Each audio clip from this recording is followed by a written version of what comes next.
আলহামদুলিল্লাহ নাহমাদুহু ওয়া নাস্তাঈনুহু ওয়া নাস্তাগফিরুহু ওয়া নু'মিনু বিহি ওয়া নাতাওয়াক্কালু আলাইহি ওয়া নাউযু বিল্লাহি মিন শুরুরি আনফুসিনা ওয়া মিন সাইয়্যাতি আ'মালিনা মান ইয়াহদিহিল্লাহু ফালা মুদিল্লা লাহু ওয়া মান ইউদ্লিলহু ফালা হাদিয়া লাহু ونشهد أن لا إله إلا الله وحده لا شريك له ونشهد أن محمدا عبده ورسوله أرسله بالحق بشيرا ونذيرا وداعيا إلى الله بإذنه وسراجا منيرا আজকের এই মহতি ইসলামী সম্মেলনের সম্মানিত সভাপতি, বিজ্ঞ পরিচালক এবং উপস্থিত আমার দিন দরদি মুসলিম ভাইয়েরা, আল্লাহ সুবহানাহু ওয়া তাআলার কাছে লাখো কোটি শুকর যে আল্লাহ সুবহানাহু ওয়া তাআলা আমাদেরকে মাতৃভূমি থেকে শত শত হাজার হাজার কিলোমিটার দূরে অবস্থান করেও এই প্রবাসে কোরআন এবং হাদিসের কথা শোনার জন্য বারবার একত্রিত হওয়ার তৌফিক দিচ্ছেন। এই জন্য রব্বে করিমের দরবারে আমরা শুকরিয়া জানাই, আলহামদুলিল্লাহ। আরো কৃতজ্ঞতা জানাই আজকের এই সম্মেলন বাস্তবায়ন করার পেছনে যে সকল ভাইয়েরা অক্লান্ত পরিশ্রম করে এটাকে এই পর্যন্ত এনেছেন। আল্লাহ সুবহানাহু ওয়া তাআলা সে সকল ভাইদেরকে সর্বোত্তম জাযা বা বিনিময় দান করুন। সম্মানিত ভাই বন্ধুগণ, আল্লাহ সুবহানাহু ওয়া তাআলা কোরআনে কারীমের ভিতরে ইরশাদ করেছেন, ওয়া রাব্বুকা ইয়াখলুকু মা ইয়াশা, আর তোমাদের রব বা তোমার রব যা ইচ্ছা তাই সৃষ্টি করেন। আল্লাহ সুবহানাহু ওয়া তাআলার সৃষ্টি জগৎ অনেক বিশাল, বলা হয়ে থাকে 18,000 মাখলুকাত বা সৃষ্টি আল্লাহর, কিন্তু প্রকৃত অর্থে আল্লাহর সৃষ্টির সংখ্যা কত এটা একমাত্র আল্লাহই ভালো জানেন। কোরআন বা হাদিসের কোথাও আল্লাহর সৃষ্টির সুনির্দিষ্ট কোন সংখ্যার কথা বলা হয়নি। আল্লাহ সুবহানাহু ওয়া তাআলার গুণবাচক নামের একটি নাম হলো খালেক, তিনি সৃষ্টিকর্তা, সব কিছুকে তিনি সৃষ্টি করেছেন। তো আল্লাহ সুবহানাহু ওয়া তাআলার সেই সৃষ্টি সমূহের মধ্য থেকে প্রতিটি সৃষ্টি করার পেছনে বহুমুখী রহস্য এবং হিকমাহ লুকায়িত থাকে। কারণ আল্লাহ সুবহানাহু ওয়া তাআলার গুণবাচক নাম যেমন খালেক, তেমনি ভাবে তার আরেকটি গুণবাচক নাম হলো তিনি হাকিম, মহা হিকমতের অধিকারী, মহা হিকমতের মালিক। তিনি মহাপ্রজ্ঞাময়, তার প্রতিটি কাজ এর পেছনে কোনো না কোনো বা বহুমুখী প্রজ্ঞা, হিকমত এবং রহস্য লুকায়িত থাকে। আল্লাহর অনেক সৃষ্টি আছে যে সৃষ্টিগুলো আমরা দেখি, অথচ এই সৃষ্টির পেছনে রহস্য কি, এর উপকারিতা কি, এর হিকমত কি, এটা আমরা জানি না। তেমনি আল্লাহ সুবহানাহু ওয়া তাআলার একটা সৃষ্টি হলো জিন, আর এই জিনকে কেন্দ্র করেই আজকে আমরা কিছু কথা আরজ করার ইরাদা রাখি। ওমা তাওফীকি ইল্লা বিল্লাহ। সম্মানিত ভাই বন্ধুগণ, আল্লাহর সৃষ্টির মধ্য থেকে জিন, এই জিন সম্পর্কে আমরা আজ আলোচনা কেন করতে যাচ্ছি, এর কারণ হলো জিন আল্লাহ সুবহানাহু ওয়া তাআলার এমন একটি সৃষ্টি যে সৃষ্টির নামে কোরআনে কারীমে একটি সূরা আছে স্বতন্ত্র। আল্লাহ সুবহানাহু ওয়া তাআলা কোরআনে কারীমে একটি সূরা নাজিল করেছেন, সূরার নামই রাখা হয়েছে সূরাতুল জিন।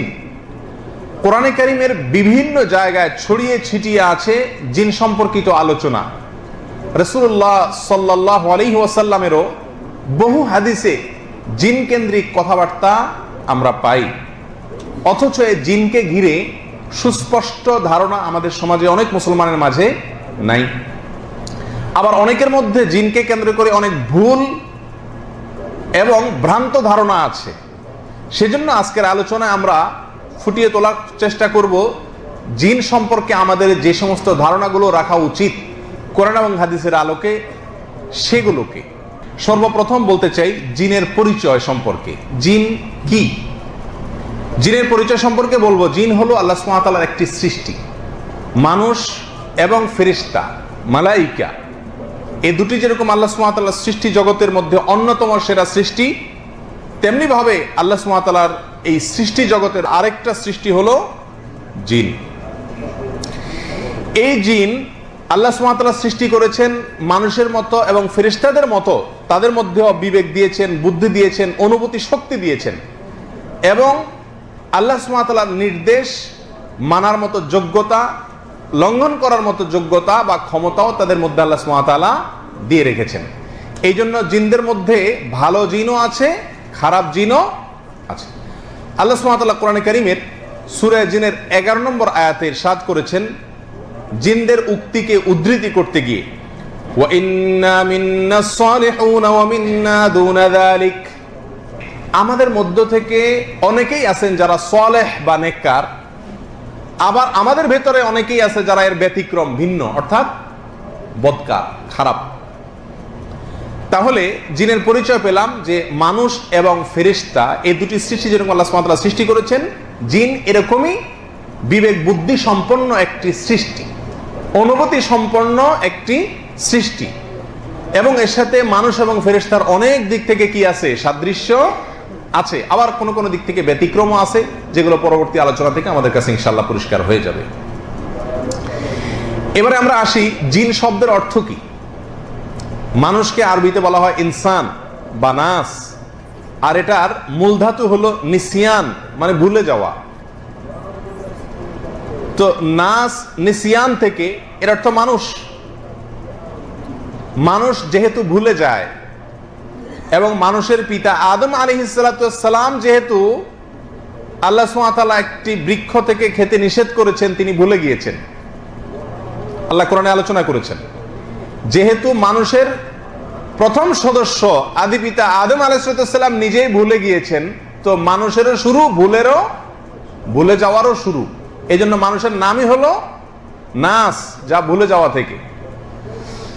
তেমনি ভাবে জিন জাতিকে যে জিন বলা হয়, এই জিন শব্দের অর্থ কি এবং কেন তাদেরকে জিন বলা হয়, এর উত্তর হলো জিন শব্দের অর্থ হলো লুকায়িত, গোপন, দেখা যায় না, অদৃশ্য, এটাকে বলা হয় কি, জিন।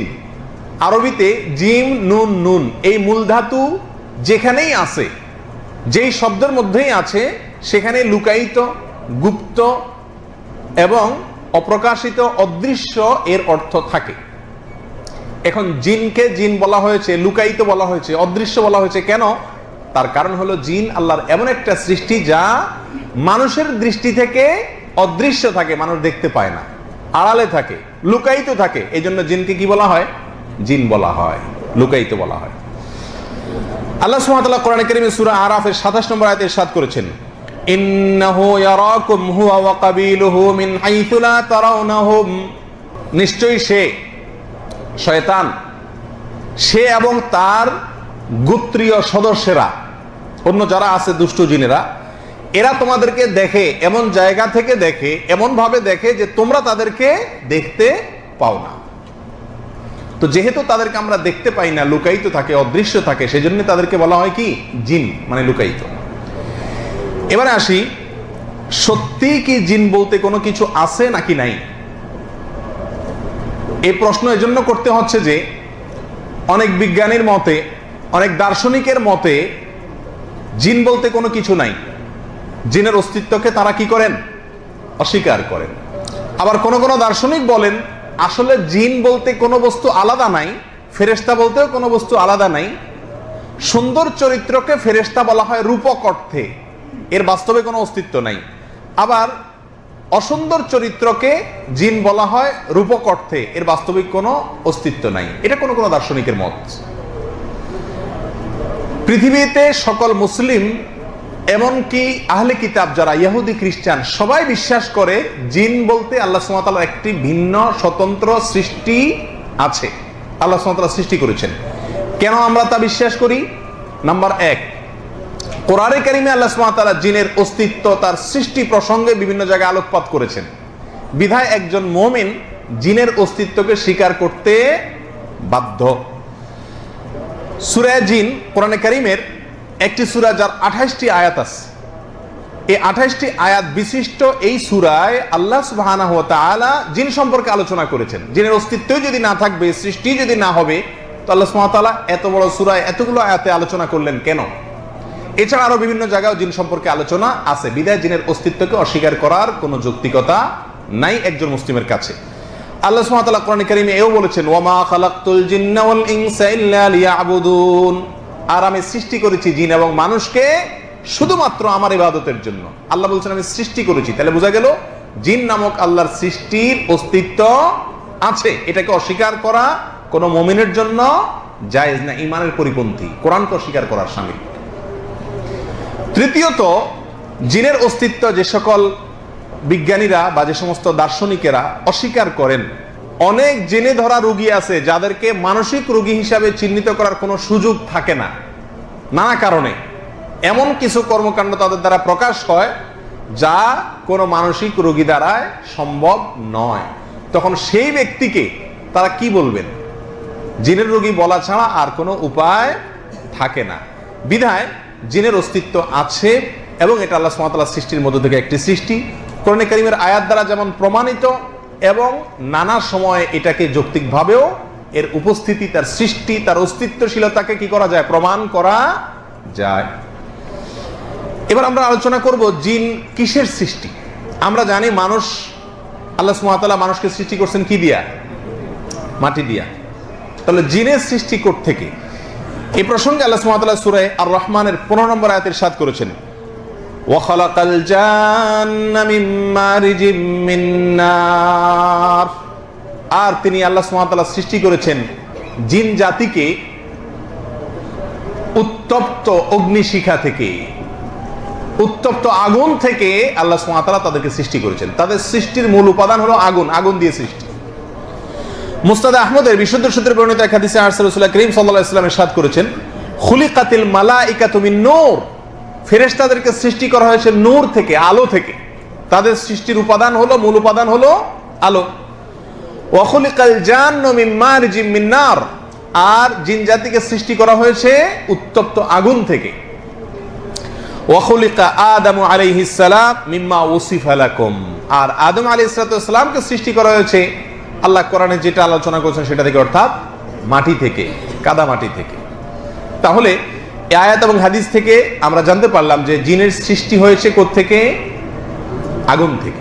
এখানে একটা প্রশ্ন আসে যে জিনকে যদি আল্লাহ সুবহানাহু ওয়া তাআলা আগুন দিয়েই সৃষ্টি করেন, তাহলে জিনের মধ্যে যারা আল্লাহর অবাধ্য, যারা নাফরমান, যারা কাফের, যারা দুষ্ট খারাপ জিন, তাদেরকে তো আল্লাহ সুবহানাহু ওয়া তাআলা জাহান্নামে শাস্তি দিবেন।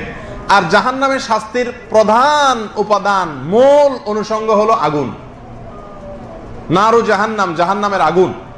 তো জিনকে আল্লাহ সুবহানাহু ওয়া তাআলা যদি আগুন দিয়েই সৃষ্টি করেন, তাহলে জাহান্নামের আগুনে তাদেরকে কিভাবে শাস্তি দিবেন? আগুনকে আগুন দিয়ে শাস্তি কিভাবে দিবেন? তো এর উত্তরে অনেক কথা বলা যায় এবং অনেক সালাফের অনেক ঘটনাও আছে। সংক্ষেপে আমরা এক লাইনে বলতে পারি এভাবে যে মানুষকে আল্লাহ সুবহানাহু ওয়া তাআলা সৃষ্টি করেছেন কি দিয়া? মাটি দিয়া। মাটি দিয়ে মানুষকে কি শাস্তি দেওয়া যায় নাকি যায় না? একটা মাটির চাক, মাটির ঢেলা দিয়ে যদি আপনাকে আঘাত করা হয়, আপনি ব্যথা পাবেন না পাবেন না?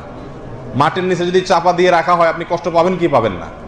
তাহলে মাটি দিয়ে বিভিন্নভাবে মাটির মানুষকে যদি শাস্তি দেওয়া যায়, তাহলে জাহান্নামের আগুন দিয়েও আগুনে তৈরি জিনকে শাস্তি দেওয়া যাবে। তার প্রকৃত ধরন কি হবে একমাত্র আহকামুল হাকিমিন রব্বুল আলামিনই ভালো জানেন। এরপরে আসি, পৃথিবীতে বা আল্লাহ সৃষ্টি জগতে জিনের অস্তিত্ব আগে, সৃষ্টি আগে নাকি মানুষের সৃষ্টি আগে? কে আগে, সিনিয়র কে, জুনিয়র কে? তো এই প্রসঙ্গে কোরআনে কারীমের একটি আয়াত থেকে আমরা ধারণা পাই, যা সূরা হিজরের ভিতরে আল্লাহ সুবহানাহু ওয়া তাআলা আলোচনা করেছেন, আয়াত নম্বর 27-এ, ওয়াল জান্না খালাকনাহু মিন ক্বাবলু মিন নারিস সামুম, আর আমি জিনকে সৃষ্টি করেছি উত্তপ্ত আগুন থেকে, তার পূর্বে, অর্থাৎ মানুষের পূর্বে।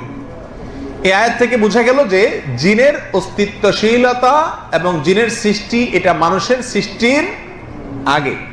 তাহলে জিন হলো এই পৃথিবীতে আমাদের সিনিয়র, আমরা হলাম জুনিয়র, ছোট। এ বিষয়ে এক বর্ণনায় পাওয়া যায় যে মানুষ সৃষ্টির 2000 বছর আগে আল্লাহ সুবহানাহু ওয়া তাআলা জিন সৃষ্টি করেছেন। তাহলে এটা নিশ্চিত হলো যে মানুষ সৃষ্টির আগেই জিনের সৃষ্টি। এরপরে আসি জিনের পিতাকে। মানুষের যেরকম একজন পিতা আছে আদম আলাইহিস সালাম, তার মাধ্যমে একজন একজন করে হইতে হইতে পৃথিবীতে মানুষের বিস্তার। জিনদের এরকম একজন পিতা থাকার কথা না? তাহলে প্রথম জিন কে, যিনি জিনদের পিতা? এই প্রসঙ্গে বিশ্লেষক ওলামায়ে কেরামের একাধিক মত পাওয়া যায়। তার ভিতরে সবচেয়ে গ্রহণযোগ্য মত হলো জিনদের পিতা হলো ইবলিস, যাকে আল্লাহ সুবহানাহু ওয়া তাআলা জান্নাত থেকে কি করেছেন? বিতাড়িত করে বের করে দিয়েছেন। আদম আলাইহিস সালামের সঙ্গে যে শত্রুতা করেছিল সেই ইবলিস হলো জিনদের কি পিতা। এ বিষয়ে সাহাবী আব্দুল্লাহ ইবনে আব্বাস রাদিয়াল্লাহু তাআলা থেকে একটি বর্ণনা পাওয়া যায় এবং বিশিষ্ট তাবেঈ মুজাহিদ, কাতাদা, হাসান বসরি রাহিমাহুমুল্লাহ সহ অনেক বড় বড় তাবেঈ অভিমত ব্যক্ত করেছেন যে জিনদের পিতা হলেন কে? ইবলিস। এবং এই বিষয়ে তাফসীরে তাবারিতে বিস্তারিত আলোচনা আছে, আদ-দুরুল মানসুরের মধ্যে বিস্তারিত আলোচনা আছে। আল্লামা ইবনে তাইমিয়া রাহিমাহুল্লাহ এবং সাম্প্রতিককালের আল্লামা ইবনে উসাইমিন রাহিমাহুল্লাহ এই মত ব্যক্ত করেছেন যে জিনদের পিতা হলেন কে? ইবলিস। এরপর আলোচনা আসা যাক জিনদের সৃষ্টির উদ্দেশ্য কি। আল্লাহ সুবহানাহু ওয়া তাআলা মানুষকে সৃষ্টি করেছেন আল্লাহর ইবাদত করার জন্য। জিন সৃষ্টির রহস্য কি? জিনদেরকে আল্লাহ কেন সৃষ্টি করেছেন? এর উত্তর হলো আল্লাহ সুবহানাহু ওয়া তাআলা মানুষকে যে উদ্দেশ্যে সৃষ্টি করেছেন ঠিক একই উদ্দেশ্যে জিনদেরকেও সৃষ্টি করেছেন। এই বিষয়ে সূরা জারিয়াতের 56 নম্বর আয়াতে আল্লাহ সুবহানাহু ওয়া তাআলা স্পষ্ট করেই বলেছেন, ওয়ামা খালাকতুল জিন্না ওয়াল ইনসা ইল্লা লিয়াবুদুন। আর আমি জিন এবং মানুষ এই উভয় সম্প্রদায়কে শুধুমাত্র সৃষ্টি করেছি এই জন্য যেন তারা আমার ইবাদত করে, আমার একত্ববাদের কথা স্বীকার করে। আইলিয়াওয়াহিদুনি, তারা যেন আমার একত্ববাদের কথা স্বীকার করে, আমার তাওহীদকে সাব্যস্ত করে, আমার ইবাদত করে, আমার গোলামি করে, আমার বন্দেগী করে। এই জন্যই মানুষ এবং জিন এই দুই জাতিকে সৃষ্টি করা হয়েছে।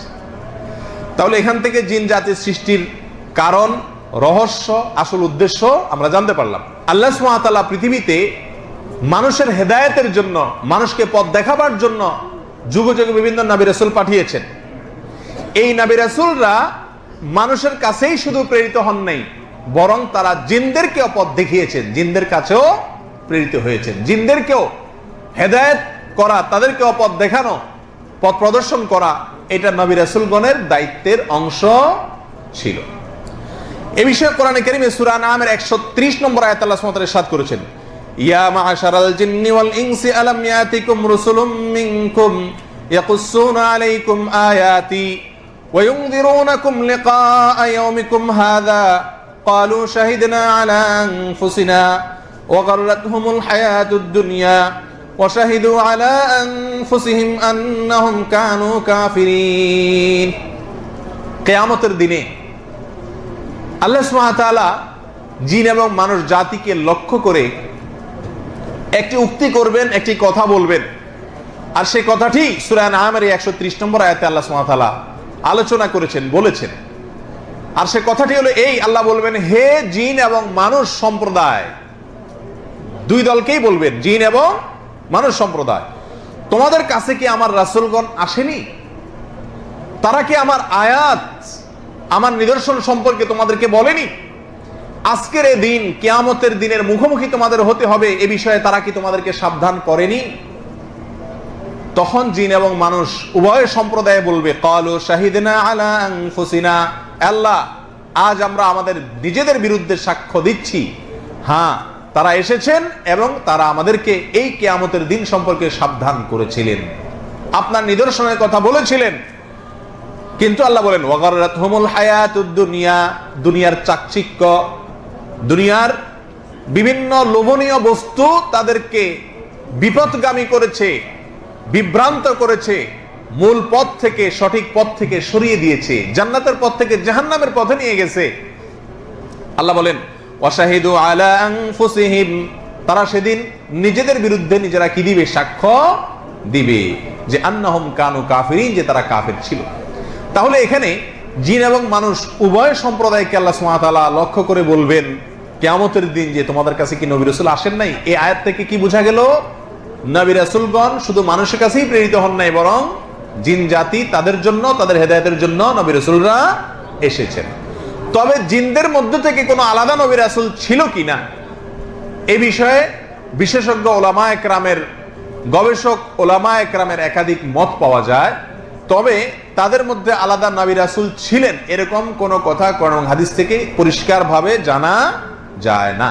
যদি অনেক ওলামা একরাম বলেছেন যে যেহেতু তাদের সৃষ্টি মানুষ সৃষ্টির আগে, অতএব তখন তো মানুষদের মধ্যে নবী রাসূলদের কেউই ছিলেন না, বিদায় ওই সময়টাতে তাদের মধ্য থেকে নবী রাসূল ছিল। এটা কোন কোন গবেষকের মত। এরপরে আসি জিনদের প্রকারভেদ সম্পর্কে। জিন কত প্রকার, কত ধরনের জিন দুনিয়াতে আছে, জিনদের প্রকারভেদ এবং শ্রেণী সম্পর্কে অনেক রকম কথা আছে। বিভিন্ন রকম জিনের কথা গবেষক ওলামা একরাম বলেছেন। তার ভিতরে মৌলিকভাবে একটি পয়েন্ট আমরা জেনে নিতে পারি একটি হাদিস থেকে, এবং যে হাদিসটি বর্ণিত হয়েছে তাবরানীতে বিশুদ্ধ সূত্রে। সালাব আল খুশানি রাদিয়াল্লাহু তাআলা আনহু বর্ণনা করেছেন যে রাসূল আকরাম সাল্লাল্লাহু আলাইহি ওয়াসাল্লাম ইরশাদ করেছেন জিন তিন প্রকার। জিন কয় প্রকার? তিন প্রকার। এক প্রকার জিন হলো যারা শূন্যে উড়ে বেড়ায়, বাতাসের সাথে মিশে থাকে, তাদের আলাদা কোনো অস্তিত্ব নাই, বাতাসের সাথে মিশে থাকে, বাতাসের সঙ্গে মিশার মতো আল্লাহ সুবহানাহু ওয়া তাআলা তাদেরকে ক্ষমতা দিয়েছেন এবং তারা উড়ে বেড়ায়। এ হলো এক প্রকারের জিন। আরেক প্রকার জিন হলো যারা সাপ এবং কুকুরের আকৃতি ধরে আছে। বিশেষ করে কোন কোন বর্ণনা পাওয়া যায় কালো কুকুর। কুকুর এবং সাপের আকৃতি ধরে অনেক জিন থাকে। কোন কোন হাদিস বিশারদগণের মতে এই জিনেরা এই আকৃতিতেই থাকে, তারা তাদের আকৃতি সাধারণত পরিবর্তন করতে পারে না, সাপ এবং কুকুর হয়ে থাকে। সব সাপ সব কুকুর জিন না, তবে কুকুর এবং সাপদের মধ্যে কিছু আছে এগুলা এবং কুকুরের আকৃতি ধারণ করে আছে, কিন্তু এরা আসলে কি জিন। তিন নম্বর হলো এমন কিছু জিন আছে যা মানুষের কাছে আসে আবার চলে যায়, মানুষের উপরে প্রভাব বিস্তার করে, মানুষের উপরে জিনে আসর করে, এরকম কিছু জিন আছে। তাহলে জিনদের তিনটা প্রকার আমরা এই হাদিস থেকে জানতে পারলাম। জিনদের ব্যাপারে মৌলিকভাবে একটা কথা আমরা জেনে রাখতে পারি, তা হলো এরা বিভিন্ন রূপ ধারণ করতে পারে। ওই কুকুর এবং সাপ যেটা, এটা ছাড়া তৃতীয় প্রকারের যে জিন তারা সাধারণত যে কোনো আকার আকৃতি ধারণ করতে পারে। কোন কোন গবেষকের মতে সব ধরনের জিনই কি করতে পারে? বিভিন্ন আকার আকৃতি ধারণ করতে পারে। কখনো মানুষ হয়ে গেল, কখনো বিড়াল হয়ে গেল, বিভিন্ন জীবজন্তুর মতো আকৃতি তারা ধারণ করতে পারে, কখনো হাওয়ার সাথে মিশে একাকার হয়ে গেল। এরকম বিভিন্ন রকম আকৃতি ধারণ করার ক্ষমতা আল্লাহ সুবহানাহু ওয়া তাআলা তাদেরকে কি করেছেন? দান করেছেন। আরেকটা বৈশিষ্ট্য হলো তারা যে কোনো জায়গায় অল্প সময়ে অতিক্রম করতে পারে। বিশেষ করে প্রথম শ্রেণীর জিন বাতাসের সাথে মিশতে পারে, অল্প সময়ের মধ্যে অনেক দূর দূরান্তে তারা পৌঁছে যেতে পারে। আরেকটা বিষয় জানা দরকার, সেটা হলো যে জিন আর ভূত এই দুইটা এক নাকি ভিন্ন কোনো জিনিস? আমাদের দেশে ভূত বলতে একটা কথা প্রচলিত আছে না, তো এই জিন এবং তথাকথিত ভূত এই দুইটা কি একই জিনিস না ভিন্ন জিনিস? গবেষক ওলামা একরামের অনেকেই বলেছেন যে ভূত আসলে জিন, জিনেরই একটা শ্রেণী, একটা প্রকার, যেটাকে আমরা আমাদের আঞ্চলিক ভাষায়, দেশীয় ভাষায় কি বলি? ভূত বলি। মূলত কোরআনের ভাষায়, হাদিসের ভাষায় এটাকে বলা হয়েছে ইফরিত। এটাকে কি বলা হয়েছে? ইফরিত। এই ইফরিত এই প্রসঙ্গে নবী আলাইহিস সালামের এক হাদিসে সহিহ বুখারীতে বর্ণিত হয়েছে, তিনি বলেছেন একবার আমাকে এক ইফরিতে পেয়ে বসছে নামাজের মধ্যে, সে আমার ডিস্টার্ব করতে চাইছিল, আমি ধরে ফেলছি, এমনকি ওর গায়ের আর্দ্রতা আমার হাতে লাগছে। দুষ্ট জিন, খারাপ জিন, গোয়ার কিসিমের জিন এবং উদ্ভট মাস্তান খবিজ কিসিমের, অবাধ্য কিসিমের জিন এবং খুব বেশি শক্তি রাখে, এই টাইপের জিনগুলাকে ইফরিত বলা হয়। আমরা যে ভূত ভূত বলি, ভূত বলতে এই সাধারণত এই দুষ্ট জিনকেই বোঝানো হয়, যে মানুষের কি করে, নানা সময় ক্ষতি সাধন করে। তাহলে সব জিন কি না? ভূত না, দুষ্ট না, খারাপ না বা শক্তিধর না, কিন্তু সকল ভূতই কি জিন বা সকল ইফরিতি জিন। এরপরে আসি দুষ্ট জিনের প্রকারভেদ। এই সম্পর্কে কোরআন হাদিস থেকে অনেকগুলো প্রকারের কথা আমরা জানতে পারি। কয়েকটা প্রকারের কথা আমরা আলোচনা করতে পারি। তার ভিতরে একটা হলো মারেদ বা মারাদা, অর্থাৎ অবাধ্য জিন। খারাপ জিনের ভিতরে একটা নাম হলো মারেদ। এরা অত্যন্ত দুষ্ট প্রকৃতির হয়ে থাকে এবং এরা নবমণ্ডলের অনেক উপরে ওঠার চেষ্টা করে। ফেরেশতারা প্রথম আসমানে অবস্থান করে আল্লাহ সুবহানাহু ওয়া তাআলার বিভিন্ন গায়েবী বিষয়ে নিজেরা আলোচনা করে, কানাঘুষা করে। তো অনেক ভবিষ্যৎ সম্পর্কিত আলোচনা তারা করে। তো এই দুষ্ট মারেদ কিসিমের জিন এরা সেখানে চলে যায়, কাছাকাছি যাওয়ার চেষ্টা করে ফেরেশতাদের কানাঘুষা শোনার জন্য। শুনে কোনো ভবিষ্যতের সংবাদ সেখান থেকে পাইলে তারা এনে দুনিয়াতে তাদের যে সমস্ত দালালরা আছে তাদের কাছ থেকে জানায় দেয়, আর তারা তখন মানুষকে প্রকাশ করে দেয়, মানুষ মনে করে সে গায়েব জানে। যাই হোক, এই দুষ্ট জিন যারা এই কাজে নিয়োজিত বা অনেক উপরে উঠে যায়, হাওয়ার সাথে মিশে যায়, আসমানে চলে যাওয়ার চেষ্টা করে, ফেরেশতাদের কথা চুরি করার চেষ্টা করে, এরা হলো কি মারেদ। এদের সম্পর্কে আল্লাহ সুবহানাহু ওয়া তাআলা কোরআনে কারীমে সূরা সাফফাতের 6 এবং 7 নম্বর আয়াতে আলোচনা করেছেন। ইন্না যায়্যানাস সামাআদ দুনিয়া বিজিনাতিল কাওয়াকিব ওয়া হিফযাম মিন কুল্লি শাইতানিন মারিদ। মারিদ কিসিমের অবাধ্য শয়তানকে ফেরেশতাদের কাছাকাছি বা আকাশের কাছাকাছি যেন ভিড়তে না পারে সেজন্য আল্লাহ সুবহানাহু ওয়া তাআলা অনেক তারকা সৃষ্টি করেছেন। এগুলো দিয়ে তাদেরকে নিক্ষেপ করে, এই তারকা নিক্ষেপ করে তাদেরকে হটানো হয় এবং তারা ওই পর্যন্ত যেতে পারে না। দুষ্ট জিনের ভিতরে তাহলে এটা হলো এক প্রকারের জিন যার নাম হলো মারিদ। দ্বিতীয় প্রকারের জিন হলো যারা নির্মাণ কাজ করে, মানুষের জন্য অসাধ্য বা কষ্টসাধ্য হয় এরকম অনেক স্থাপনা, বিল্ডিং, এরকম অনেক অবাক করা স্থাপনা তারা নির্মাণ করতে পারে, এরকম শক্তি তার কালা দিয়ে রাখছেন। আর কিছু আছে ডুব দেয়, ডুবুরির কাজ করে।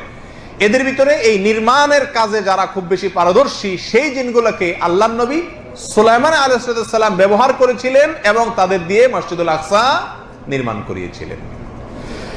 তাহলে আরেক প্রকার জিন পেলাম। এরপরে আসি, একটু আগে যেটি কথা বলছিলাম, যেটাকে আমরা ভূত বলি। যদি ভূত বলে আমরা জিনকে বুঝিয়ে থাকি তাহলে সেটা দুষ্ট জিন। আর যদি ভূত বলতে কাল্পনিক কিছু বুঝিয়ে থাকি যার কোনো আসলেই অস্তিত্ব নাই, তাহলে তো এটা পুরোটাই ভুয়া। এটা নির্ভর করবে যে ভূত বলে আমরা কি বুঝাচ্ছি সেটার উপরে। যাই হোক, এই তৃতীয় প্রকার হলো সেটা, অর্থাৎ ইফরিত, দুষ্ট কিসিমের জিন, যেটাকে আমরা ভূত বলে যদি অস্তিত্বশীল কিছুকে বুঝিয়ে থাকি তাহলে সেটা এটাই, অর্থাৎ দুষ্ট জিন, ইফরিত, যে সম্পর্কে কোরআনে আলোচনা করেছেন একটু আগে আমরা বললাম। তো এরকম বিভিন্ন প্রকার জিনের কথা এসেছে। তার ভিতরে আরো একটা জিন আছে যেটাকে বলা হয় খিনজাব বা খিনজিব। এই প্রকারের জিন এ সম্পর্কে হাদিসের ভিতরে আলোচনা করেছেন নবী আলাইহিস সালাম। তার কাজ হলো মানুষের মনের ভিতরে ওয়াসওয়াসা দেওয়া, কুমন্ত্রণা দেওয়া। এরা মানুষের ওযু করতে গেলে আপনি 2 বার দুইছেন না 3 বার দুইছেন ওয়াসওয়াসা ঢুকাবে, নামাজ 3 রাকাত না 4 রাকাত ওয়াসওয়াসা ঢুকাবে, বিভিন্ন জায়গায় ওয়াসওয়াসা দিয়ে বেড়ায়। এই কিসিমের জিন। জিনদের মধ্যে, দুষ্ট জিনদের মধ্যে আরেকটা প্রকার আছে যাকে বলা হয় কারিন।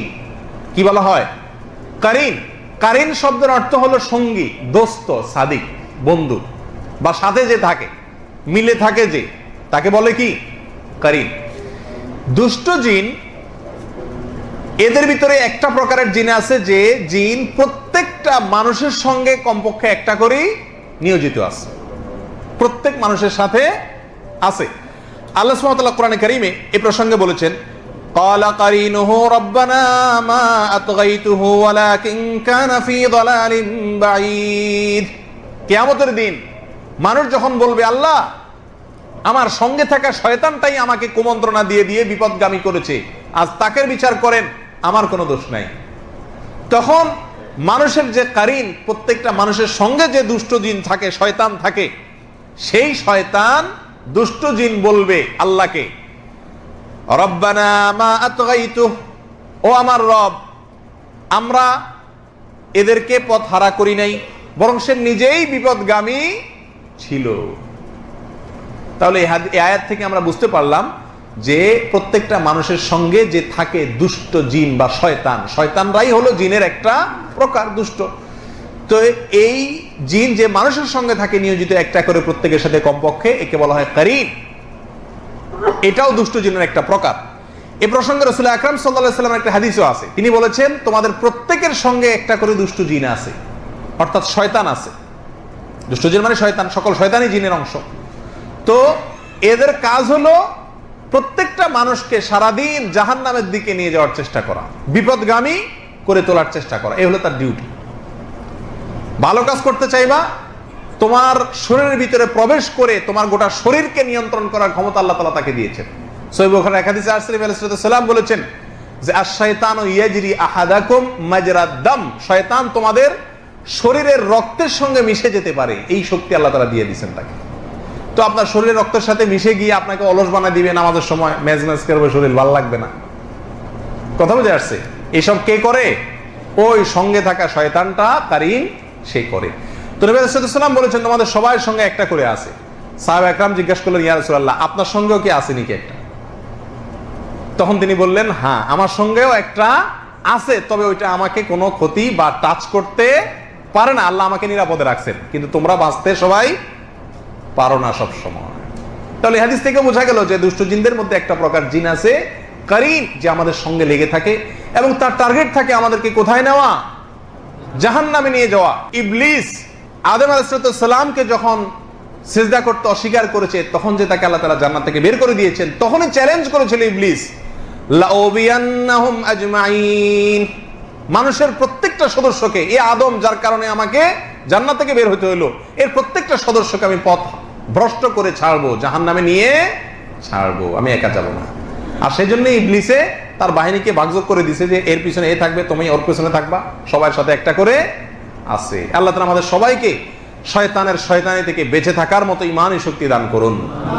কোন কোন বর্ণনায় পাওয়া যায় যে মানুষ জন্মের পরে ছোট শিশু যে কেঁদে উঠে জন্মের সঙ্গে সঙ্গে, এর একটা কারণ হলো এই শিশুর জন্য যে শয়তানটা নিয়োজিত আছে, যে কারীনটা আছে, ওটা খোঁচা মারে। এই জন্য বাচ্চা কি করে? কায়দা উঠে, মানে তার ইশারা দেয় আর কি, হয়তো যে তোর সাথে আমি আসি, দুনিয়াতে আসছিস তো, আমি তোর পিছনে লাগা আসি। যাই হোক, তাহলে দুষ্ট জিনের একটা প্রকার হলো কারীন। আল্লাহ তাআলা সব দুষ্ট জিনের এবং শয়তানের শয়তানি থেকে আমাদেরকে বেঁচে থাকার তৌফিক দান করুন। এরপরে আসি, জিনের সৃষ্টিগত কাঠামো কি? আমাদের শরীরের কাঠামো যেরকম মাথা থেকে পাও পর্যন্ত একটা কাঠামো আছে মানুষের, জিনের সৃষ্টিগত কাঠামো কেমন? তো এই প্রসঙ্গে কোরআনে কারীমের বেশ কয়েকটি আয়াত থেকে আমরা কিছু ধারণা পাই, নবী আলাইহিস সালামের হাদিস থেকে আমরা বিষয়ে কিছু ধারণা পাই। তার ভিতরে কিছু পয়েন্ট আমরা উল্লেখ করি। জিন, আল্লাহ সুবহানাহু ওয়া তাআলা তাদেরকে আমাদের মতো অন্তর দিয়েছেন, তাদের কলব আছে, তারা অনুধাবন করে, বুঝে ভালো মন্দ। তাদেরকে চোখ দিয়েছেন দেখার জন্য, কান দিয়েছেন শোনার জন্য, এবং আমাদের মতো অন্যান্য অঙ্গ প্রত্যঙ্গ তাদেরকে দিয়েছেন। এ বিষয়ে সূরা আরাফের 179 নম্বর আয়াতে আল্লাহ সুবহানাহু ওয়া তাআলা আলোচনা করেছেন, ওয়ালাকাদ যারানা লিজাহান্নামা কাসীরাম মিনাল জিন্নি ওয়াল ইনস লাহুম কুলুবুন লা ইয়াফকাহুনা বিহা ওয়া লাহুম আ'য়ুনুন লা ইউবসিরুনা বিহা ওয়া লাহুম আযানুন লা ইয়াসমাউনা বিহা উলাইকা কাল আনআমি বাল হুম আদাল উলাইকা হুমুল গাফিলুন। আল্লাহ বলেন, আমি জিন এবং মানুষ এই উভয় সম্প্রদায় থেকে বহু লোককে সৃষ্টি করেছি জাহান্নামের জন্য। আর যাদেরকে জাহান্নামের জন্য সৃষ্টি করা হয়েছে, যাদের জন্মই হয়েছে জাহান্নামের জন্য, তাদের মার্কা কি, আলামত কি? তাদের আলামত হলো যে তাদেরকে আল্লাহ অন্তর দিয়েছেন, কিন্তু অন্তর দিয়ে তারা সত্য উপলব্ধি করে না।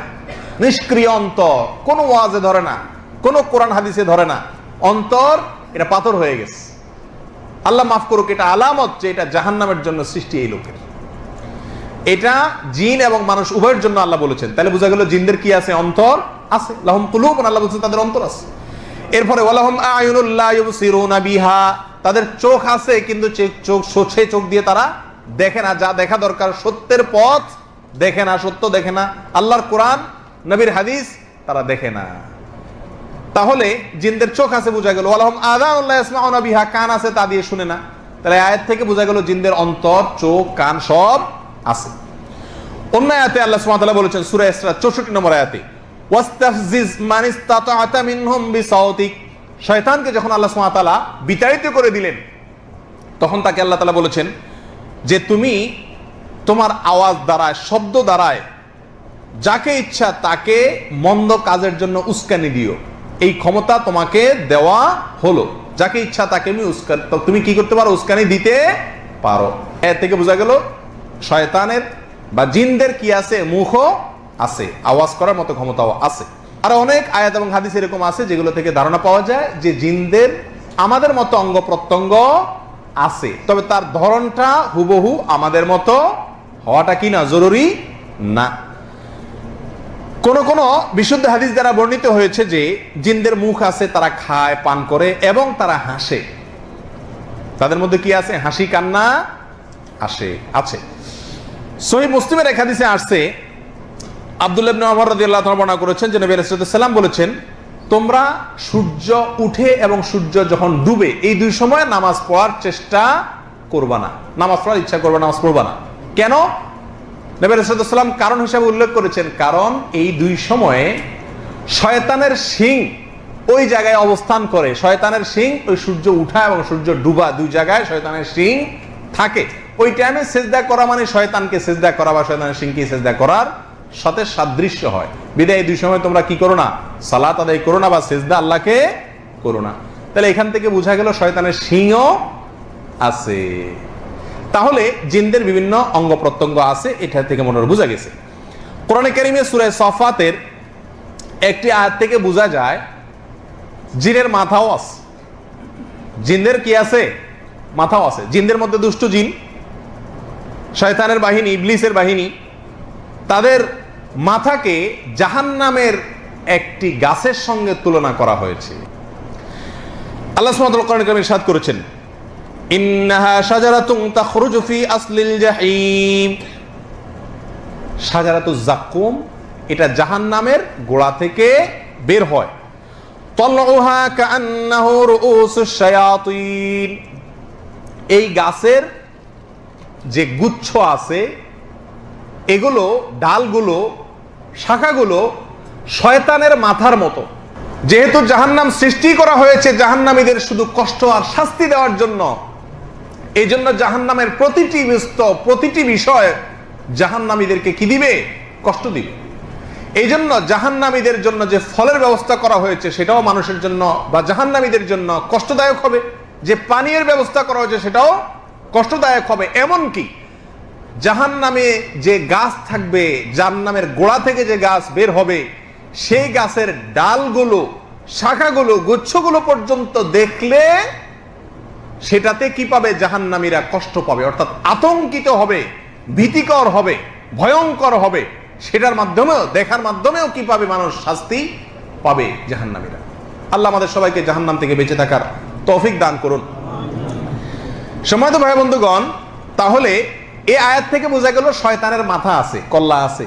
কারণ আল্লাহ এখানে গাছের ডালকে রুউসুশ শায়াতিন, শয়তানের মাথার সঙ্গে কি করেছেন? তুলনা করেছেন। তাহলে বোঝা গেল শয়তানের মাথা আছে। যাই হোক, এই আয়াত এবং হাদিসগুলো থেকে বোঝা গেল জিন বা শয়তান যারা আছে, দুষ্ট জিন, এদের বিভিন্ন অঙ্গ প্রত্যঙ্গ আমাদের মতো আছে। বাকি তার ধরন আমাদের মতো হুবহু হওয়াটা কি না জরুরি না। এরপরে আসা যাক জিনদের খাদ্য, পানীয় এবং আবাসন সম্পর্কে।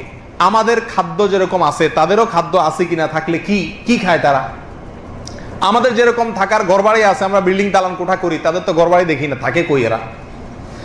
এবং তারা কি পান করে?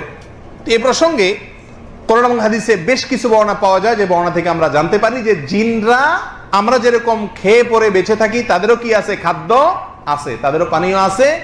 আমরা যেরকম বসবাস করি তাদেরও বসবাস বা আবাসনের জায়গা আছে, তবে কিছুটা ব্যতিক্রম এবং ভিন্ন।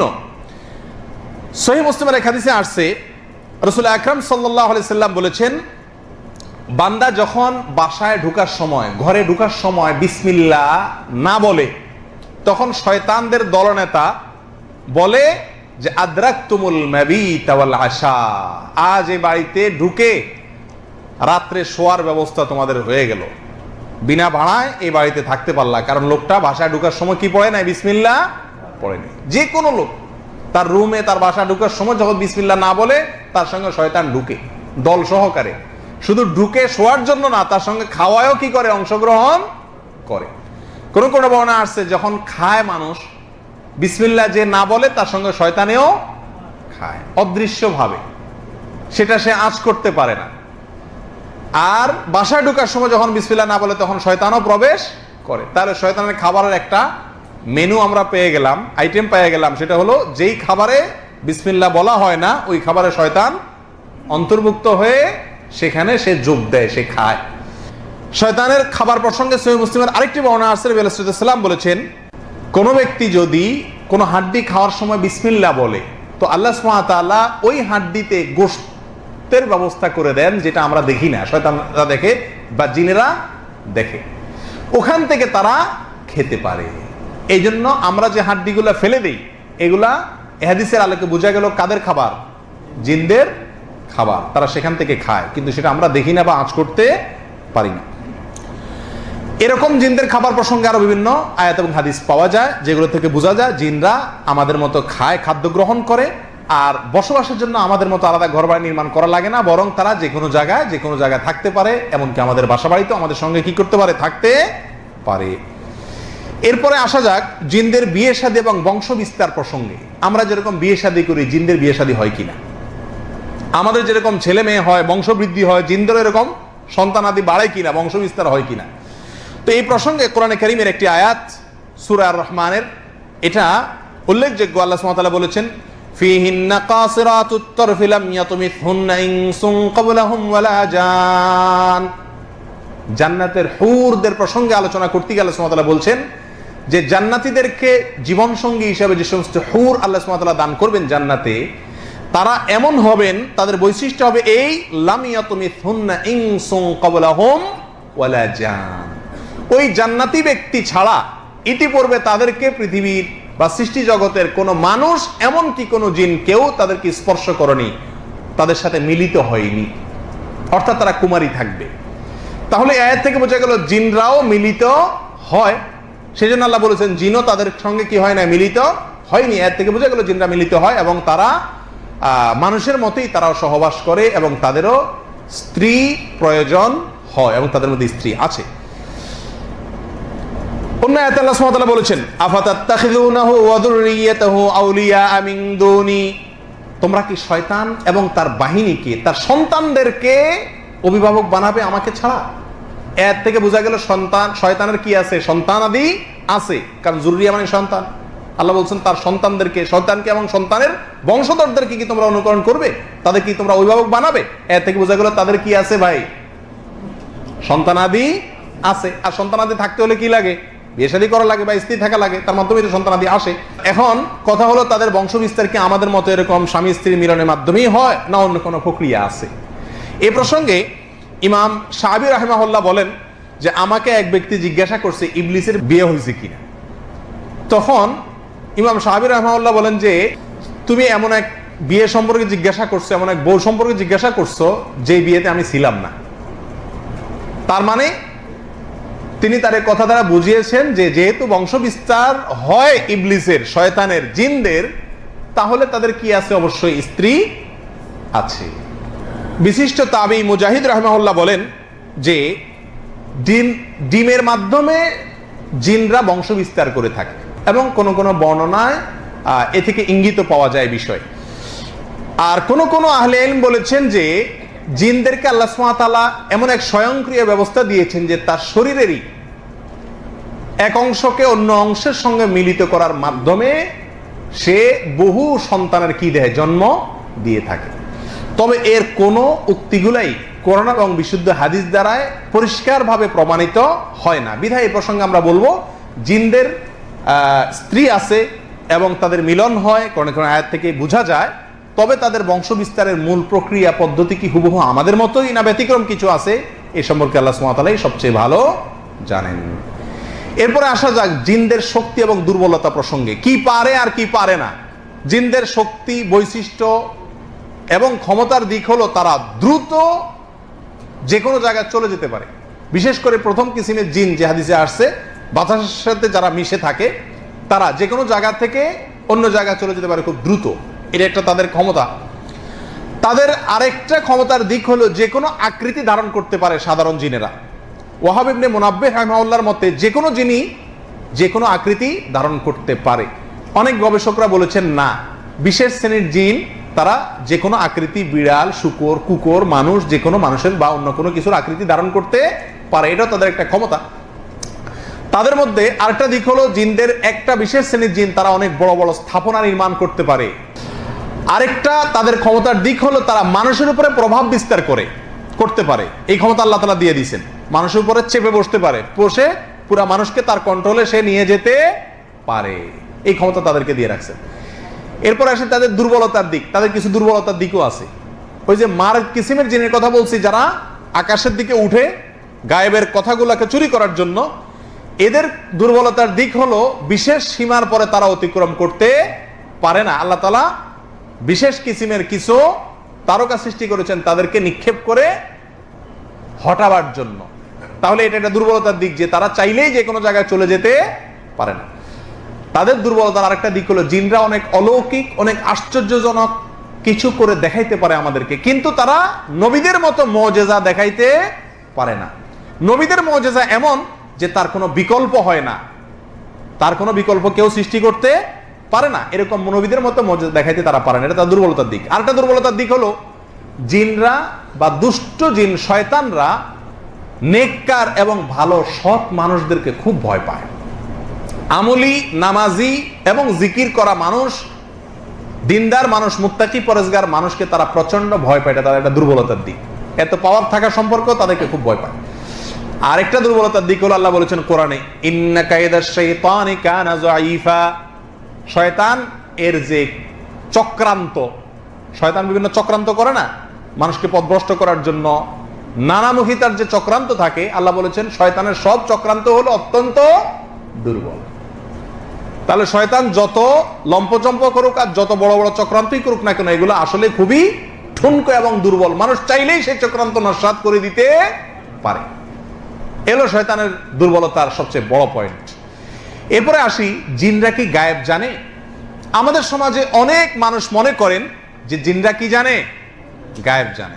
এই জন্য কারোর চাবি হারাইছে, ছেলে হারাইছে, মেয়ে হারাইছে, কোথায় ছেলেটা আছে, এখন মেয়েটা কোথায় আছে, জিনিসটা কোথায় আছে, কে চুরি করে নিছে, এসব বিষয়ে জানার জন্য অনেক লোক জিন হাজির করে, আর আমরা তাদের কাছে যাই এবং তাদের জিন হাজির করার পরে জিনে বলে দেয় যে এটা অমুক জায়গায় আছে, অমুক জায়গায় আছে, বা ভবিষ্যতে এটা হবে, ওইটা হবে।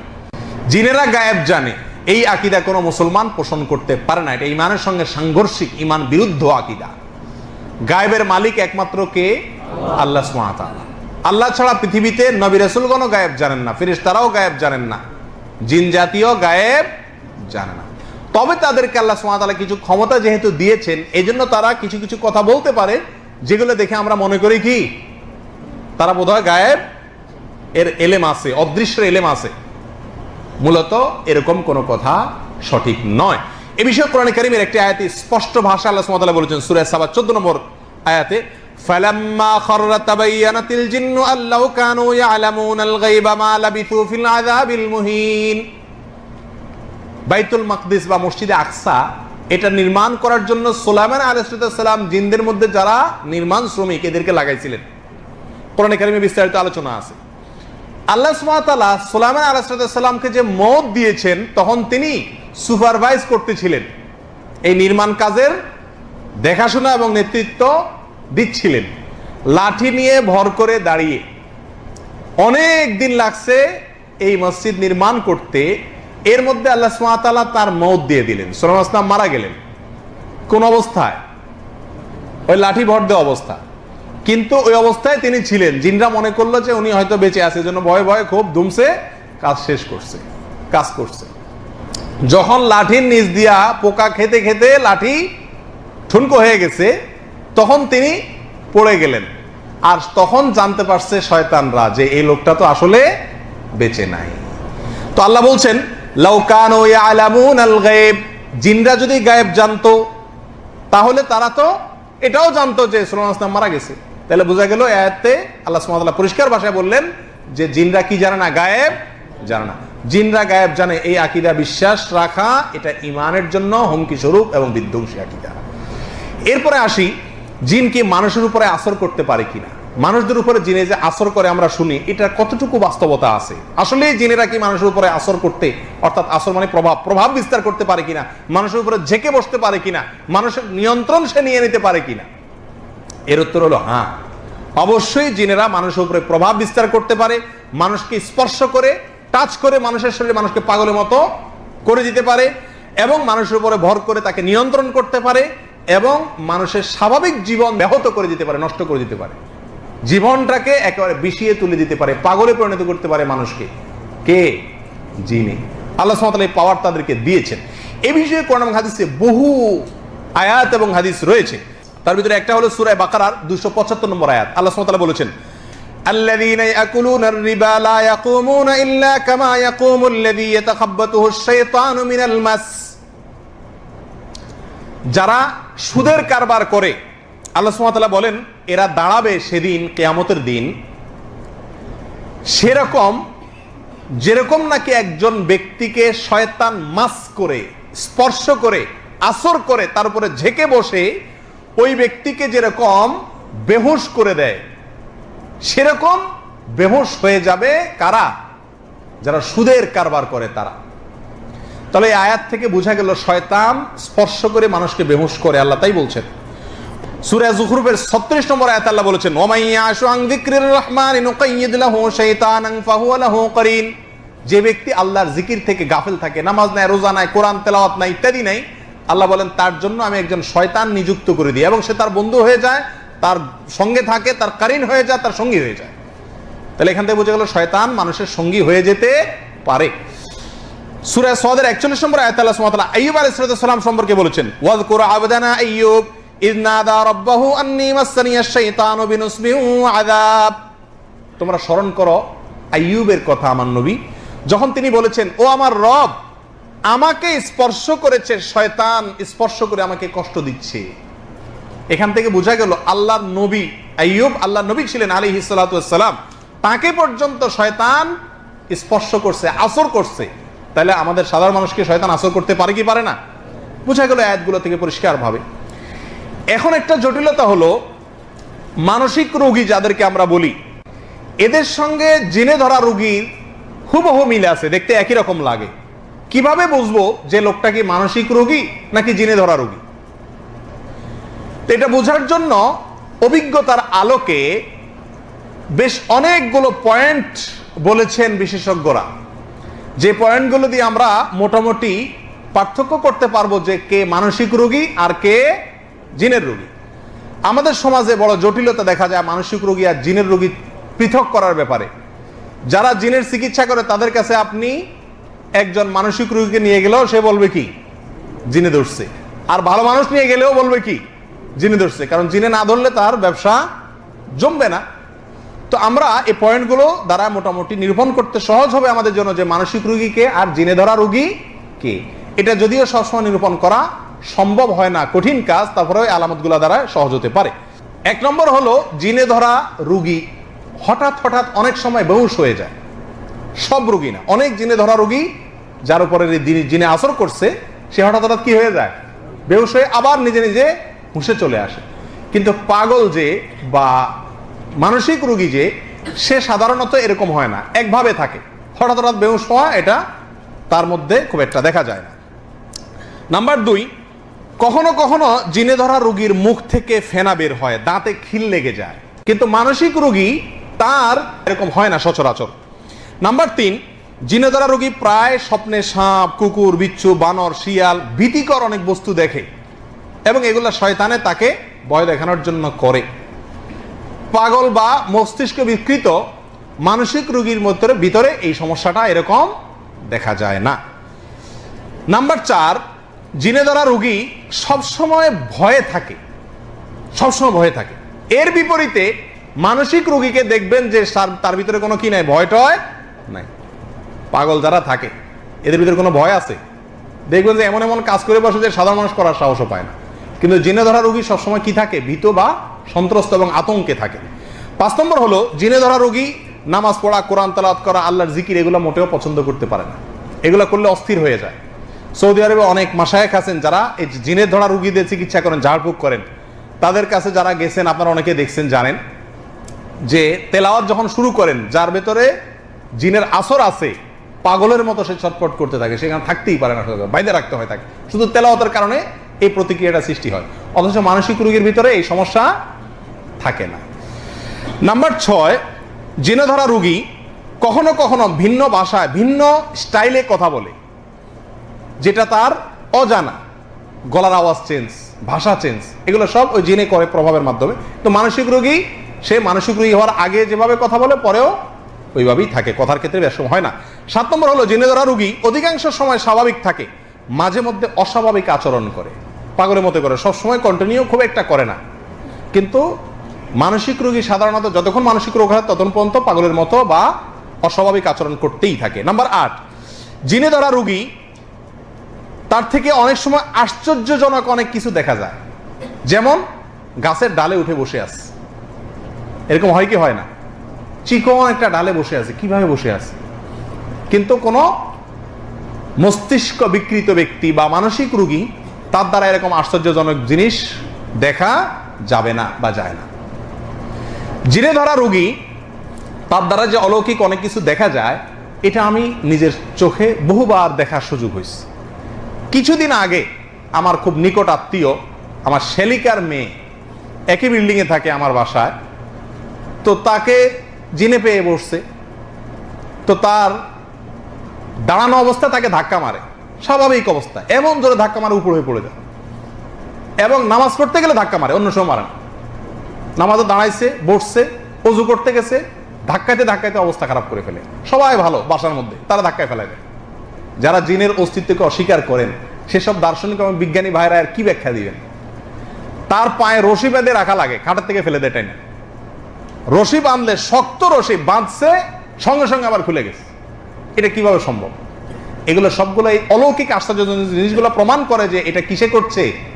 জিনে করছে।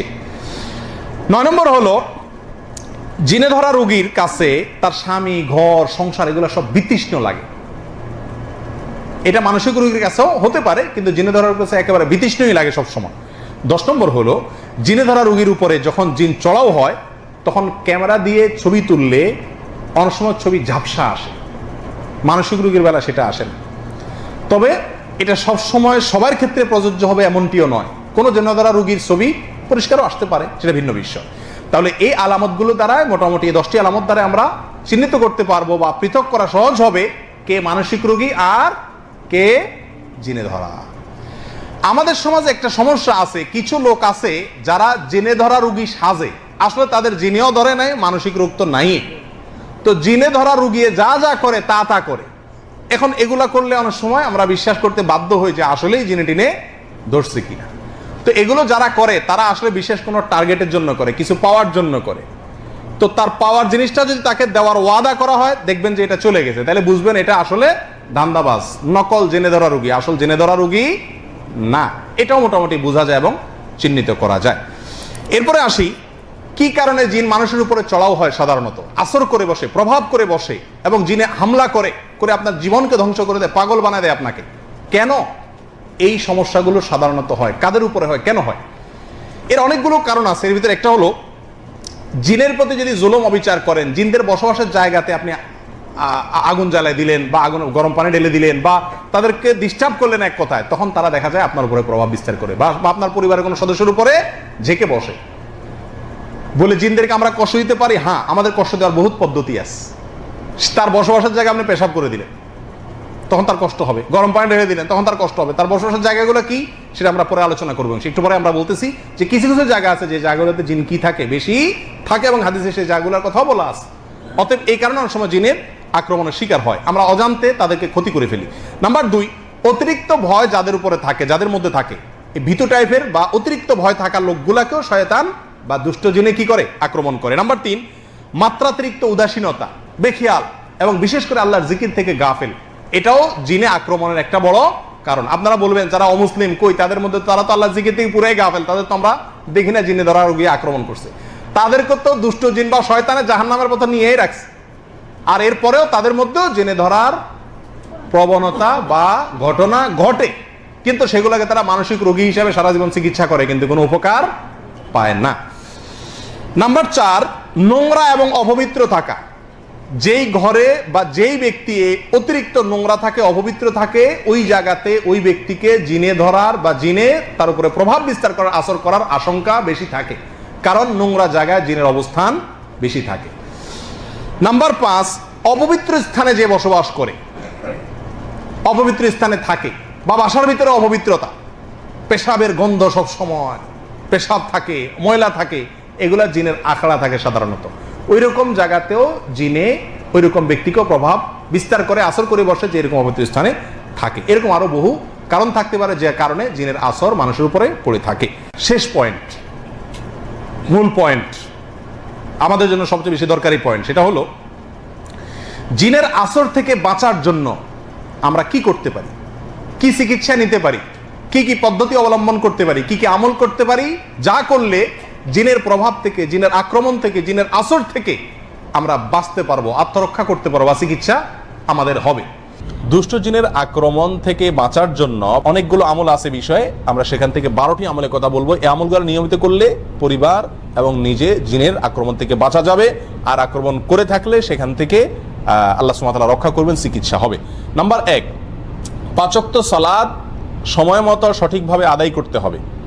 5 ওয়াক্ত সালাতের পাশাপাশি পরিপূর্ণভাবে ইসলামের উপরে চলার চেষ্টা করতে হবে, তাকওয়ার উপরে চলার চেষ্টা করতে হবে। তাহলে আল্লাহ তাআলা শয়তান থেকে আপনাকে বাঁচাবেন, রক্ষা করবেন। দলিল হলো কোরআনে কারীমের সূরা যুখরুফের আয়াত নম্বর 36। আল্লাহ সুবহানাহু ওয়া তাআলা বলেছেন, ওমাইয়াশু আন যিকরির রহমান নুকাইয়িদ লাহু শাইতানান ফাহুয়া লাহু কারিন। যে আল্লাহর জিকির থেকে, আল্লাহর স্মরণ থেকে গাফেল হয়ে যায়, নামাজ নাই, রোজা নাই, আল্লাহর স্মরণ নাই, দুনিয়ার ভিতরে ডুবে থাকে, হাসি তামাশা বিনোদনের ভিতরে ডুবে থাকে, শুধুমাত্র আল্লাহর জিকির স্মরণ তার জীবনে নাই, আল্লাহ বলেন ওই ব্যক্তির জন্য আমি একটি শয়তান নিযুক্ত করে দেই। শয়তান আল্লাহই লাগাই দেয়, দুষ্ট জিন আল্লাহ তার পিছনে লাগাই দেয়। ফাহুয়া লাহু কারিন, সে তার সঙ্গেই থাকে একেবারে মৃত্যু পর্যন্ত, বা সঠিক রাস্তায় আসার আগ পর্যন্ত। তাহলে আল্লাহর পথে আসলে, 5 ওয়াক্ত সালাত আদায় করলে এবং হক হালালি চলার চেষ্টা করলে আল্লাহ সুবহানাহু ওয়া তাআলা ওই ব্যক্তিকে শয়তানের আক্রমণ থেকে বাঁচাবেন। এছাড়া আপনারা বিখ্যাত একটি হাদিস জানেন, নবী সাল্লাল্লাহু আলাইহি ওয়াসাল্লাম বলেছেন, কেউ যদি রাতে ঘুমায়, শয়তান প্রত্যেকটা ঘুমন্ত ব্যক্তির কপালে 3টা করে গিরা দেয়। শয়তান কি করে? কেউ যদি রাতে ঘুমাতে যায় তো শয়তান ওই ঘুমানো ব্যক্তির কপালে 3টা গিরা দেয়। এই গিরা দেওয়ার উদ্দেশ্য হলো যাতে সে উঠতে না পারে, কারণ শয়তানকে আল্লাহ তাআলা সে পাওয়ার দিয়েছে।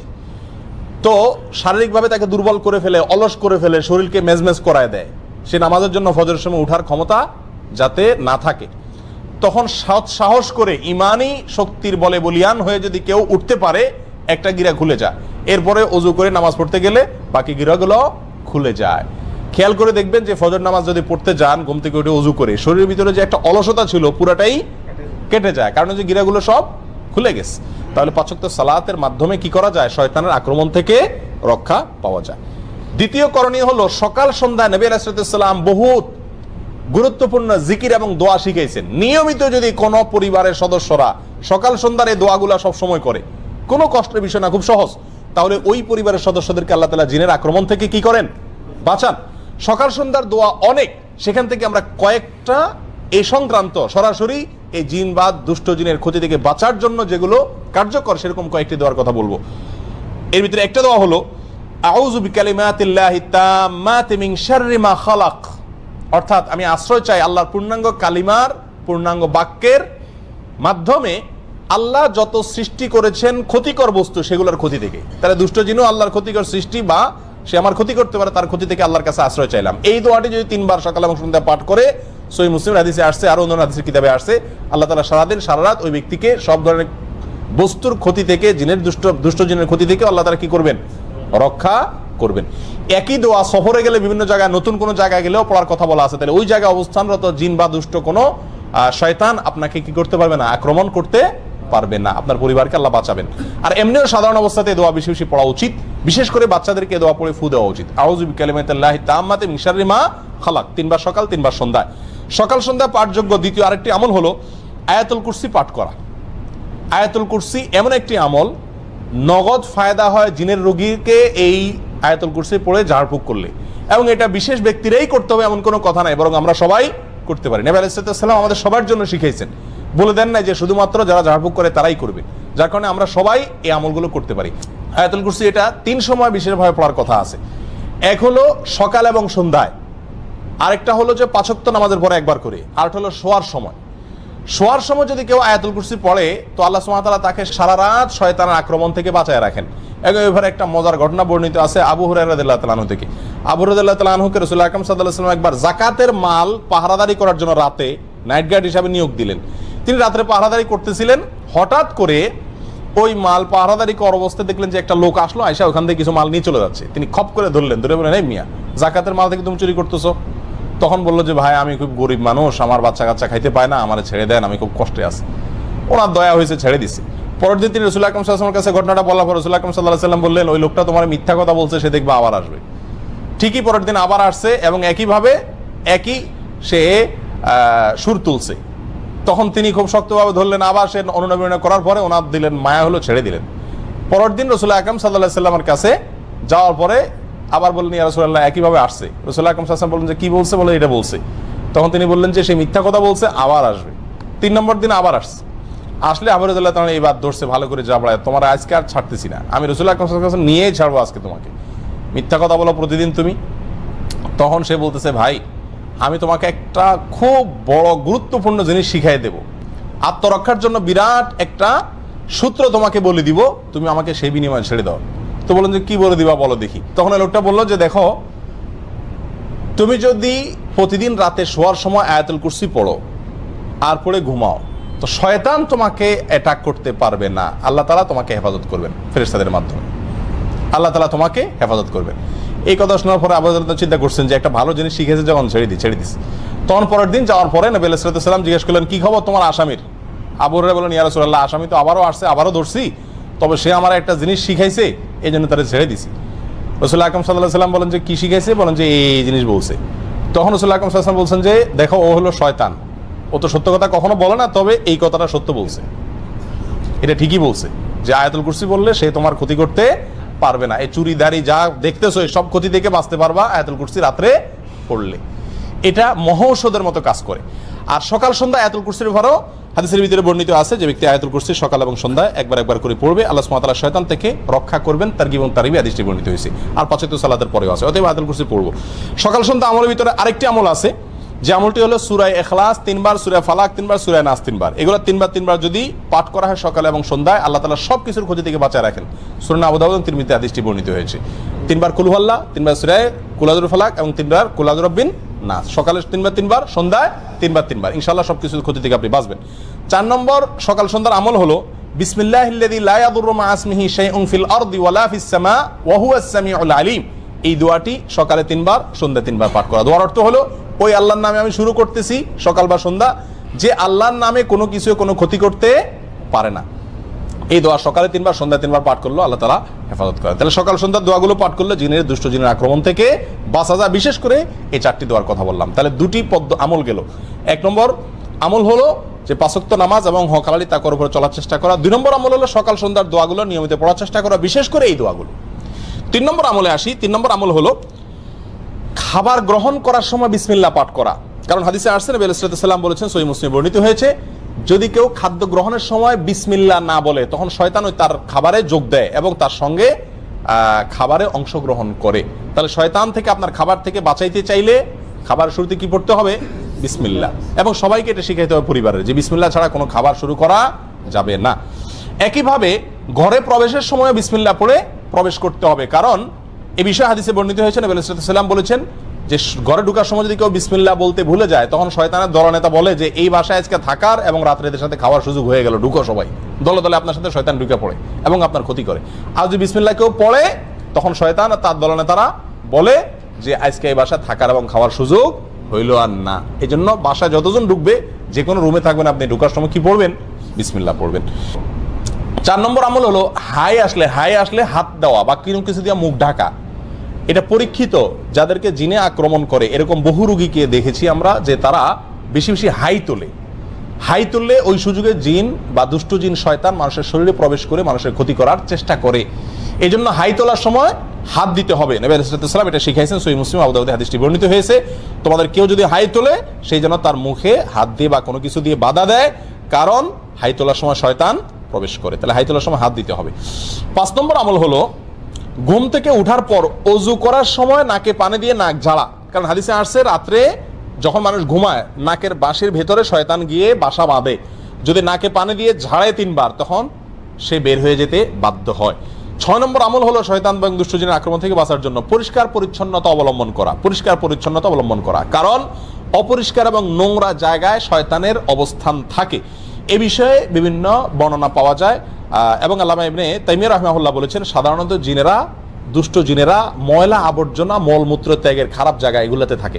বাসা বাড়িতে মলমূত্রের গন্ধ, পোলাপানের মলমূত্র হোক আর বড়দের হোক, এরকম যদি থাকে এবং ময়লা আবর্জনা পড়ে থাকে এবং সেগুলো ফালাই না হয় সময় মতো, তাহলে সেখানে শয়তান বা দুষ্ট জিন বাসা বাঁধে। এই জন্য ওখান থেকে পরিষ্কার, ঘরবাড়িকে এগুলো থেকে পরিষ্কার রাখতে হবে।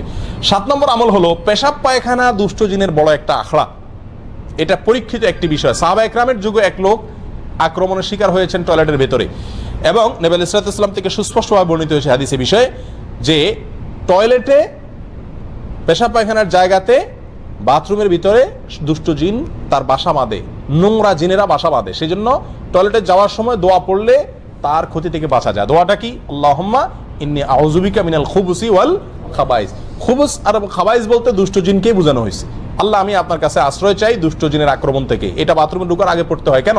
টয়লেটে ঢোকার আগে এই জন্য পড়তে হয় যে ওইটার ভিতরে দুষ্ট জিনের আখড়া থাকার আশঙ্কা আছে এবং আপনাকে সে কোনোভাবে ক্ষতিগ্রস্ত করতে পারে। 8 নম্বর আমল হলো ঘরে বেশি বেশি কোরআন তেলাওয়াত করা, বিশেষ করে সূরা বাকারা তেলাওয়াত করা। কোরআন তেলাওয়াত আপনারা এই দেশে দেখবেন যে জিনের রোগীদের যারা চিকিৎসা করে, যে সমস্ত ওলামা একরাম ঝাড়ফুঁক করে, তাদের মেইন ঝাড়ফুঁক থাকে কি? কোরআন তেলাওয়াত করে। এবং কোরআন তেলাওয়াত করলে যাদের ভিতরে জিনের সমস্যা আছে এরা পাগলের মতো ছটফট করতে থাকে এবং একটা পর্যায়ে সুস্থ হয়ে যায়। একবারে চোখের সামনে এরকম ঘটনা আপনারা শত শতবার দেখছেন যারা সৌদি আরবে আছেন।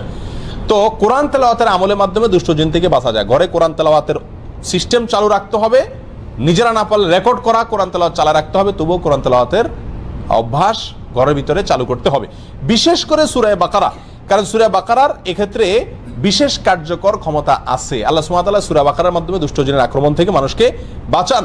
কারণ হাদিসে আসছে, নবী আলাইহিস সাল্লাম বলেছেন, সহিহ মুসলিম হাদিসটি বর্ণিত হয়েছে, যেই ঘরে যেই বাসায় সূরা বাকারা তেলাওয়াত করা হয় ওই বাসাকে আল্লাহ তাআলা শয়তানের আক্রমণ থেকে বাঁচায় রাখেন। আর পরীক্ষিত আমরা দেখেছি বহু দুষ্ট জিনের আক্রমণ আছে।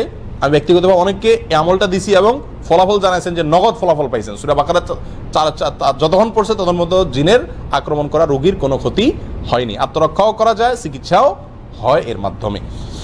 10 নম্বর আমল হলো কোনো গর্তে পেশাব পায়খানা না করা। অনেকে ইচ্ছাকৃত ওই রাস্তার আশেপাশে, বিশেষ করে গ্রামে গঞ্জে গেলে দেখা যায় গর্তে টর্তে পেশাব করে। গর্তে পেশাব করা নিষেধ। এক হাদিসে গর্তে পেশাব করতে নিষেধ করা আছে, নবী আলাইহিস সালাম নিষেধ করেছেন। একজন বিখ্যাত তাবি কাতাদাকে জিজ্ঞাসা করা হয়েছে এর কারণ কি হতে পারে, কেন গর্তে পেশাব করতে নিষেধ করা হয়েছে হাদিসে। তখন তিনি বললেন যে গর্তে পেশাব করতে নিষেধ করা হয়েছে এই জন্য যে অনেক গর্তে শয়তান তার বাসা বাঁধে, তার আশ্রয় থাকে। তার গায়ে পেশাব করলেন, আপনার গোটা পরিবারের উপর আক্রমণ করে বসলো এবং গোটা জীবনটাই আপনার একেবারে ধ্বংসের দ্বার প্রান্তে নিয়ে গেল, এরকম ক্ষতির আশঙ্কা থাকে, যেন গর্তে পেশাব না করা। 10 নম্বর আমল হলো ঘরে কোনো সাপ দেখলেই হুট করে না মারা। ঘর বাড়িতে, বাইরে রাস্তাঘাটে আপনি জঙ্গলে দেখলে মারেন ভিন্ন কথা, কিন্তু ঘর বাড়িতে যদি কোনো সাপ দেখেন তাহলে সেই সাপটা সাধারণ সাপ না হয়ে জিন হওয়ার সম্ভাবনা আছে। কারণ এই ব্যাপারে নবী আলাইহিস সালামের হাদিসে পরিষ্কারভাবে বলা আছে, যদি ঘরে বাড়িতে কোনো সাপ দেখো তোমরা তাহলে হুট করে মারতে যাবে না। কারণ ঘর বাড়িতে যে সাপ দেখা যায় সচরাচর, এটা অনেক সময় জিন হওয়ার সম্ভাবনা থাকে। তাহলে কি করবেন? রেখে দিবেন আপনাকে কামড় দেওয়ার আগ পর্যন্ত? না, কয়েকটা করণীয় আছে। এর ভিতরে একটা হলো তাকে বলবেন নিজের ভাষায়, আল্লাহ তাকে আপনার ভাষা বোঝার ক্ষমতা দিয়েছেন, আপনি বলবেন যে যদি তুমি জিন হয়ে থাকো জলদি সরে যাও। যদি তখন আপনার কথা শুনে সরে যায় তাহলে বুঝবেন জিন, আর যদি না সরে তাহলে এবার আপনি সাধারণ সাপ হিসাবে তাকে কি করতে পারেন? মারতে পারেন। আর যদি অস্বাভাবিক জায়গা থাকে, বিছানা শুয়ে রয়েছে কথার কথা, তাহলে সাপের তো বিছানা শোয়ার কাম না, তার কাজ তো হলো ব্যাঙের পিছনে দৌড়ানো, পোকামাকড়ের পিছনে দৌড়ানো। তো যদি এখানে শুয়ে থাকে তাহলে বোঝা যাবে যে এটা একটা আলামত, এটা জিন হওয়ার সম্ভাবনা আছে। ওই পদ্ধতি অবলম্বন করবেন। আর তা না হলে আপনি অবশ্যই তাকে হত্যা করবেন তার ক্ষতি থেকে বাঁচার জন্য। তাহলে ঘর বাড়িতে সাপ দেখলেই হুট করে মারতে না যাওয়া, এদেরকে ক্ষতি করলে এরা গোটা পরিবারের পেছনেই লেগে যেতে পারে। 11 নম্বর আমল হলো স্ত্রী মিলনের সময় দোয়া পাঠ করা। আল্লাহুম্মা জান্নিবনা ওয়া জান্নিবিশ শাইতানা মা রাযাকতানা। আল্লাহ আমাদেরকে, স্বামী স্ত্রী উভয়কে এবং আমাদেরকে মিলনের মাধ্যমে যে সন্তান দান করবেন, সেই সন্তানকে আপনি শয়তানের আক্রমণ থেকে বাঁচান, রক্ষা করেন। এই দোয়া পড়লে আল্লাহ তাআলা স্বামী স্ত্রীকে এবং তাদের মিলনের মাধ্যমে যে সন্তান দুনিয়াতে আসে তাদেরকে শয়তানের আক্রমণ থেকে কি করেন? হেফাজত করেন। অতএব এই দোয়াটা পড়তে হবে। নবী আলাইহিস সালাম বলেছেন, কেউ যদি দোয়া না পড়ে তাহলে তার সঙ্গে মিলনে শয়তানও যোগ দেয়, নাউযুবিল্লাহ। সেখান থেকে বাঁচার জন্য দোয়া পড়তে হবে। 12 নম্বর সর্বশেষ আমল হলো ছোট ছোট বাচ্চাদেরকে সন্ধ্যার সময় ঘর থেকে বাহিরে বের হতে দেওয়া যাবে না। খেলাধুলা করতে গেছে, সন্ধ্যা হওয়ার আগেই তাদেরকে বাসায় ফিরিয়ে আনতে হবে। কারণ হাদিসে পরিষ্কারভাবে বলা আছে, সন্ধ্যার সময় শয়তানরা প্রচুর পরিমাণে বিচরণ করে। ওই সময়টাতে তোমাদের শিশুদেরকে তোমরা বাসা বাড়িতে প্রবেশ করায়। কারণ শয়তান যাদের উপর আক্রমণ করে তার ভিতরে উল্লেখযোগ্য অংশ হলো ছোট ছোট শিশুরা, তাদেরকে টার্গেট করে। অতএব তাদেরকে ঘরের ভিতরে নিয়ে আসতে হবে। এই 12টি আমল যদি নিয়মিত করা যায়, ইনশাআল্লাহ শয়তান থেকে আত্মরক্ষা সম্ভব। আর দুষ্টজিন যদি আক্রমণ করেও থাকে তাহলে সেখান থেকে চিকিৎসা পাওয়াও সম্ভব। আল্লাহ তাআলা আমাদের সবাইকে দুষ্টজিনের আক্রমণ থেকে হেফাজতে রাখুন।